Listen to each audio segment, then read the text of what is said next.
Assalamualaikum warahmatullahi wabarakatuh. Perkenalkan, nama saya Dahori, guru SMP Negeri 1 Bangka, calon guru penggerak Angkatan 7 Kabupaten Tegal. Pada kesempatan yang baik ini, perkenankan saya menyampaikan tugas refleksi dari pemikiran Bapak Pendidikan Nasional kita, Ki Hajar Dewantoro. Dalam video ini saya bagi menjadi 2 poin penting, yaitu sebelum mempelajari modul 1.1 dan setelah mempelajarinya. Sebelum mempelajari modul 1.1 tentang pemikiran Ki Hajar Dewantoro, saya beranggapan bahwa peserta didik itu tidak ubahnya seperti kertas kosong, yang mana bisa diisi apa saja oleh kita selaku pendidik, bisa dipola apa saja sekehendak kita. Saya merasa bahwa mempunyai target pada peserta didik kita harus bisa dibentuk menjadi peserta didik seperti apa yang kita kehendaki. Ternyata itu merupakan pemikiran yang salah. Yang kedua, saya menganggap bahwa semua peserta didik harus memiliki standar kompetensi yang sama. Sebagai guru bahasa Inggris, tentu saya berharap peserta didik saya harus menguasai semua materi yang ada di materi SMP. Ternyata tidak demikian adanya. Setiap peserta didik memiliki tingkat kecerdasan, potensi, bakat yang berbeda-beda. Keberagaman latar belakang, kecerdasan, dan lain-lain menjadi hal yang harus diperhatikan oleh guru. Berikutnya, yang ketiga, saya juga beranggapan bahwa peserta didik itu memiliki gaya belajar yang sama, sehingga dalam memilih materi, media pembelajaran disamaratakan untuk seluruh peserta didik yang kita ajarkan. Ternyata peserta didik memiliki gaya belajar yang berbeda-beda dalam mempelajari sebuah materi. Yang keempat adalah, sebelum mempelajari pemikiran Ki Hajar Dewantoro, pembelajaran di kelas saya masih berpusat pada guru. Peran saya masih sangat dominan di dalam kelas. Peserta didik cenderung menjadi pendengar yang setia, yang pasif. Pembelajaran yang saya lakukan monoton, tidak bervariatif, dan mempunyai target yang sama untuk semua peserta didik.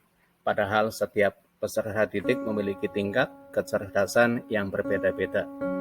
Saya juga masih fokus pada materi dan target kurikulum, sehingga kurang memperhatikan akan kebutuhan dan kondisi peserta didik tersebut. Akibatnya, maka saya lebih banyak menuntut, bukannya menuntun. Setelah mempelajari modul 1.1 terkait pemikiran-pemikiran Ki Hajar Dewantoro, maka ada perubahan dalam mindset saya. Yang pertama yaitu saya menyadari bahwa setiap peserta didik memiliki kodrat atau potensi yang berbeda-beda, sehingga mereka juga harus diperlakukan secara berbeda pula. Dalam artian yang positif, sehingga pembelajaran harus memperhatikan perbedaan yang ada pada peserta didik, seperti gaya belajar mereka, kemampuan awal masing-masing, dan lain sebagainya. Kedua, saya menyadari bahwa ternyata peserta didik bukanlah objek belajar. Mereka adalah pelaku langsung. Mereka adalah subjek belajar, sehingga pembelajaran haruslah berpusat pada peserta didik tersebut. Yang ketiga, saya menyadari dalam menghadapi peserta didik haruslah sabar terhadap berbagai tingkah laku mereka yang unik. Ada yang rajin, ada juga yang pemalas. Karena peserta didik itu memiliki kodrat atau potensi yang berbeda-beda. Untuk itu, saya lebih bersemangat dalam mempelajari berbagai praktik baik yang ada dalam pembelajaran, terutama yang berpusat pada peserta didik. Adapun harapan saya dapat mempraktikkan praktek baik tersebut dalam kelas yang saya ampu. Selanjutnya, saya berusaha menjadi pribadi yang patut diteladani oleh peserta didik saya sesuai dengan prinsip Ingarso Sung Tulodo.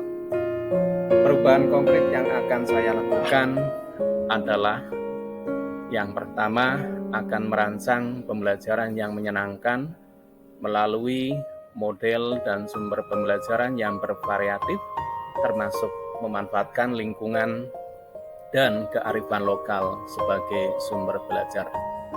Yang kedua, saya akan berusaha memperlakukan peserta didik saya dengan sistem AMONG yang menuntun, bukan menuntut. Saya akan menerapkan filosofis pendidikan dari Ki Hajar Dewantara, yaitu Ingarso Sung Tulodo, Ingmadya Mangunkarso, dan Tutwuri Handayani.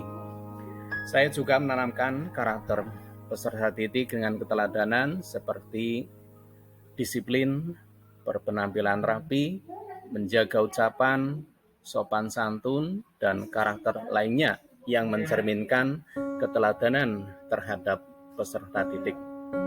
Ki Hajar Dewantara yaitu Ingmadya Mangunkarso, Tutwuri Handayani juga menanamkan karakter murid dengan keteladanan tersebut.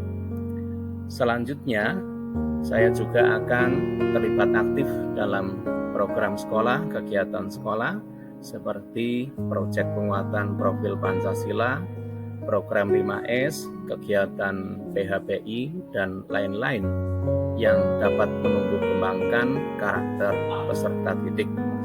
Hal yang sudah saya lakukan antara lain aktif dalam kegiatan proyek penguatan profil pelajar Pancasila. Kemudian saya juga mencoba dalam pembelajaran itu menuntun peserta didik, bukan hanya menuntut peserta didik. Saya juga aktif dalam pembiasaan 5S seperti menyambut peserta didik.